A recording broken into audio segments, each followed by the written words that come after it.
Yeah, the next step is so in order to get clarity around that, what I recommend people is that they read my book, they go to my website and look at all the free material. And there's other people's websites, all bigger pockets out there, and just consume all of the free information that's out there, and that helps you to create clarity. Hey, is this kind of business for me? Is this something that I think I can do? And once you've decided multifamily, then the next logical step is you got to educate yourself. It's not rocket science, but you have to use the right words. You have to know how to analyze deals. And these are, again, things you can learn in like 30 days or less. Like, these are not like, it does not take years. But the next thing is to invest in yourself. And, we have an online course, we have a coaching program, but there's others out there as well.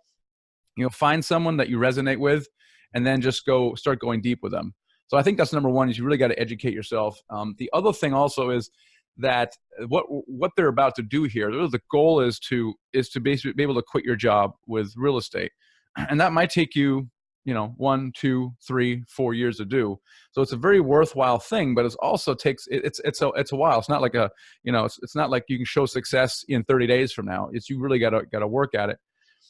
But one of the things that's encouraging to me is that I don't need to show you how you can accumulate 1,000 units to quit your job, because all I got to do is show you how to do your first deal. So I had this thing called the law of the first deal. I wrote my book around this stuff because this phenomenon is so strong, so universal. I really haven't found any kind of exceptions to the rule, but it says this: if you do your first multifamily deal of any size, you will be financially free in 3 to 5 years. And the case studies I have in the book is actually 1 to 2 years. There's actually not very many that take longer than that. And it's because the first deal takes the longest, it's always hardest to do, and tends to be the smallest. And then once a person does that first deal, they become a deal and money magnet. And it's not uncommon to have that second deal under contract by the time you close your first deal. And they just come to you. Brokers now, all of a sudden, word gets around that Whitney's buying stuff and he's closing on stuff. Well, they're going to call you. Then there's a bunch of investors who are on the fence. They're going to wait to see what you do.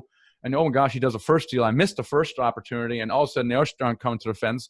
And your comfort zone grows as well. So all of a sudden, whatever deal you chose, it could be a duplex or a 12 unit or 20, whatever it is, all of a sudden you've done that, and your comfort zone now is at the next level.